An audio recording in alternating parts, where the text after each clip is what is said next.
Over the last 90 days, this Ecom brand did £73,565.14 while the founder was removed from the day-to-day operations. No shortcuts, no passive income, just systems, hiring and structure. And in today's video, I'm going to explain exactly how we did that. Firstly, listen to the brand owner, John, explaining what it's been like going through this process together. It's been a fascinating journey, to be honest. I was really reluctant to give any control of my business because it's my baby. But the last 3 months have just been a huge eye-opener for me. And I'm at a position now where I don't have to worry about the day-to-day side of things, and I can concentrate on growing the business and making this more scalable. So let me walk you through exactly how we were able to achieve these results to get to a situation where the business can run day-to-day on autopilot and get to those revenue levels. Now, when we say autopilot, the way that I define that is that the business can run, operations can run daily without the founder being the bottleneck. Now, what was apparent when I started working with John is that revenue wasn't the issue that we needed to work on together. And this isn't the case for six-figure founders. We were making money, it's just that John was still completely dependent on in order for that money to come in. So the founder was the system, and it wasn't a business in that you couldn't give it away to someone or sell it, because the founder in John was completely relied upon in order for that revenue to come in. And that's the case. If you are an e-commerce brand owner, and if you know that you can't take any time away from the business without it falling apart, then it isn't a business. It's really a job, and you've just got overheads with that job.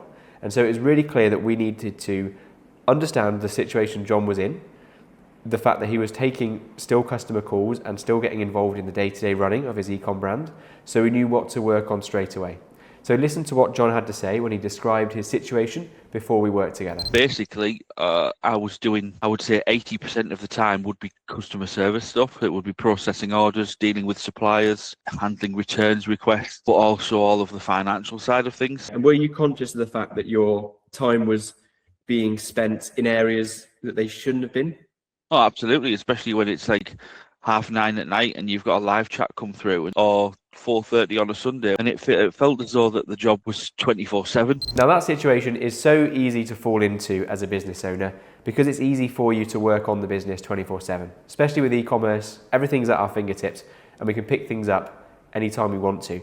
But that means that you're dependent upon, and clearly everything that John was working on with his business was all in his mind, and there was nothing that we could actually document and give away to somebody. So the first thing we needed to work on was step one, which was auditing before we could move on to hiring. And the whole point of an audit is to get a handle on what is it that's actually going on in the business, how is it running right now. So we took some time, sat together, I looked at his systems that he had set up so far, I understood how he was working, and this process I was able to do on an onboarding call with John very quickly, getting access to the way that he currently works, and I could straight away see where the biggest opportunities were. So I put all of the operations into different categories, and I started to look at the tasks that was being done in order to continue to generate revenue. And then I started to look at how can we separate the ownership of those different tasks away from John doing everything. And we needed to work out what's going to stay in John's remit and what's going to go away to somebody else.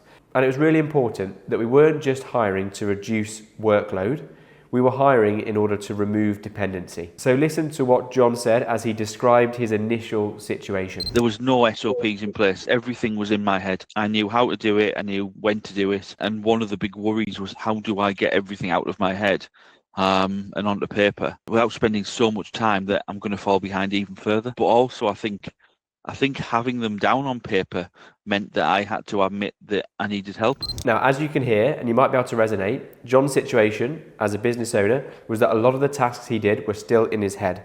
And for me, that's very exciting because that's where I know I can make huge impact on businesses if things are not yet documented and systemized.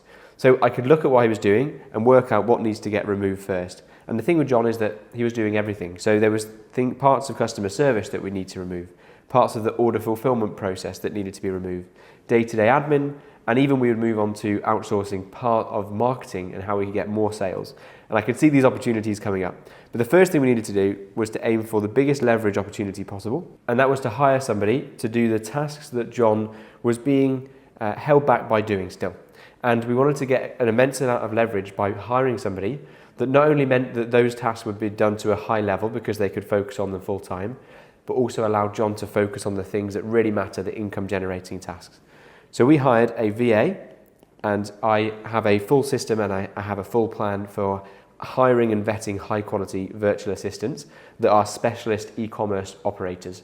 Whether it's customer service, e-com operations, they know how to manage Shopify stores. And that was our first hire. And we brought somebody on board to take over the management of the customer service and the day-to-day running of that Shopify store. But it's really important that John liked and got on with the first virtual assistant that we hired and we put in place. So listen to what John said about those first few days with a new VA on board. Within 2 or 3 days of meeting my first VA, I knew we had the right person. She just absorbed everything like a sponge. She was asking the right questions, and I just knew we had the right fit straight away. And that was a huge sort of like moment of where it was like, you know, the shoulders drop, and it was like, it was one of those moments. Yeah, it was just that relief of not having to do the same thing every single day. It was knowing that I had this long list of tasks that I've been wanting to do for months, and it was like, right, okay, I can start working on these tasks now. And it was so good to see the relief that John felt once he had a brilliant virtual assistant on board to start to free up his time again. And what John needed to realise was that control is not the same as doing the work. In order for you to be in control of a business, it doesn't mean you need to be the one doing everything all the time.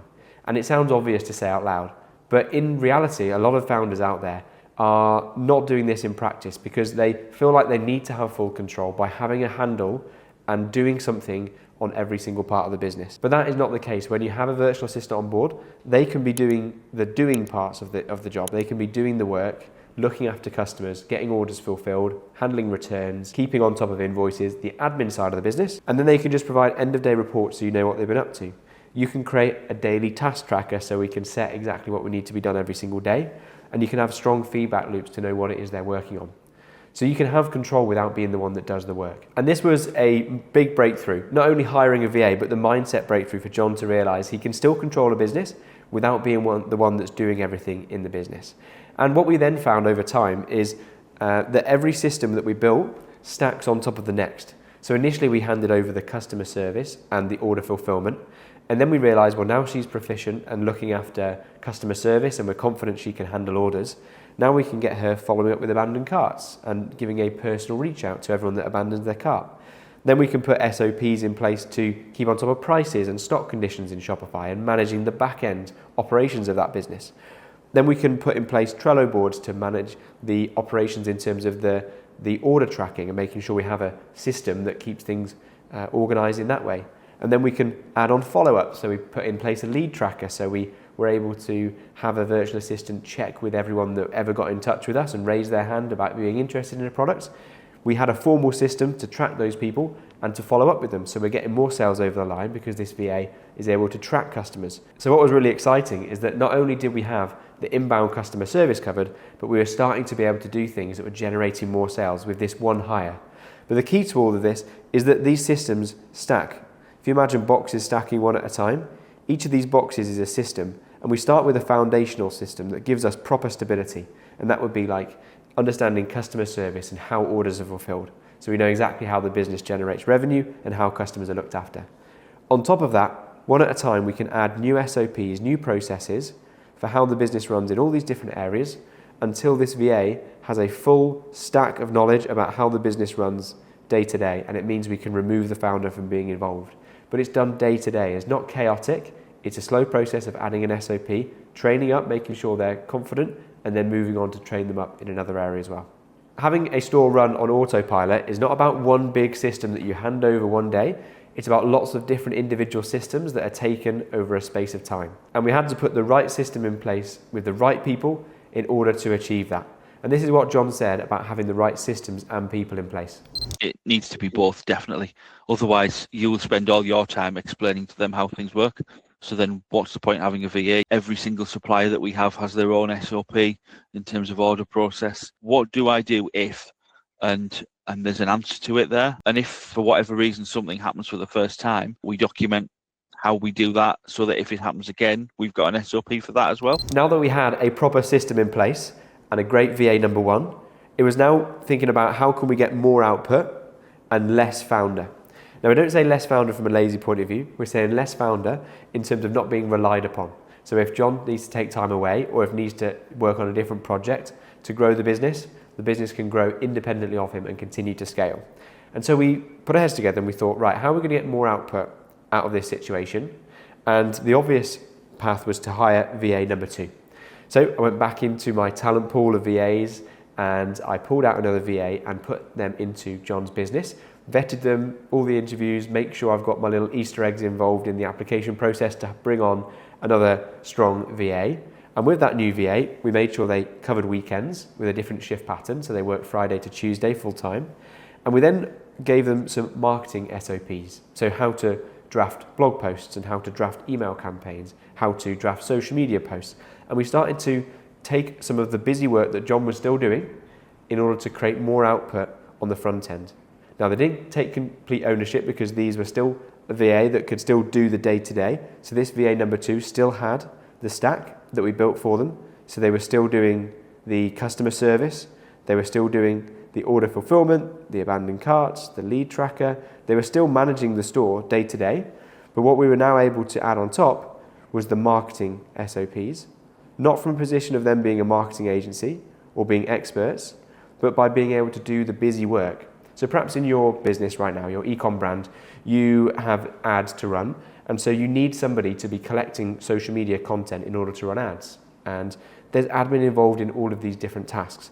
So it's super important that we could use this VA to help us with the output, not from a strategy point of view, just from getting busy work completed so we could level up on the output side of things.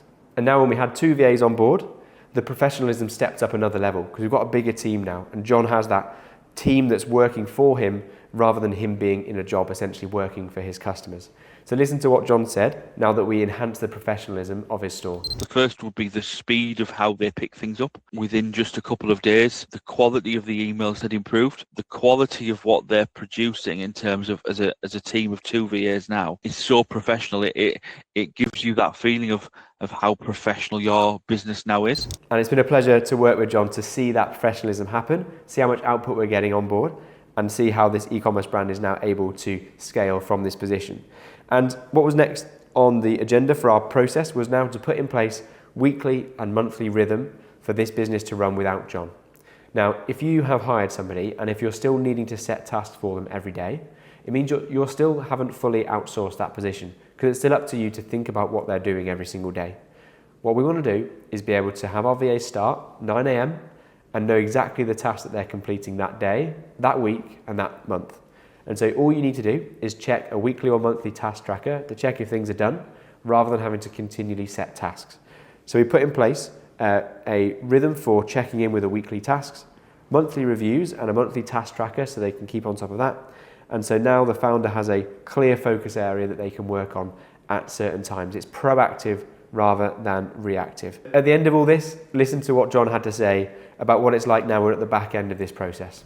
The result is I now feel as though this is my business and not a business that I work for. And one of the first things I said to you was, I'm going on holiday. I want to go on holiday and be able to do 30 minutes, an hour a day maximum. And I'm 6 days away now from boarding a plane, and I feel as though I'm in that place. So if you're doing 6 figures with your ecom brand, but you're still in the weeds and you're still involved and you haven't been able to level up and get a professional business that you get more output of without being fully relied upon, then I've just walked you through the exact process that I take with e-commerce founders to take them away from the day-to-day running of the business and instead turning them into the owner with control over their business without being the person that does everything day-to-day. And so the business can run without you. So I'm going to finish this video now with John's final word in terms of the difference it's made for him now he's been through that process. I would say that you just have to take that plunge and go for it. If this was 4 or 5 months ago, I'd have my emails open on the other screen. I'm probably replying, trying to type really quietly without you even knowing. I'm in that position now where my VAs are doing that for me.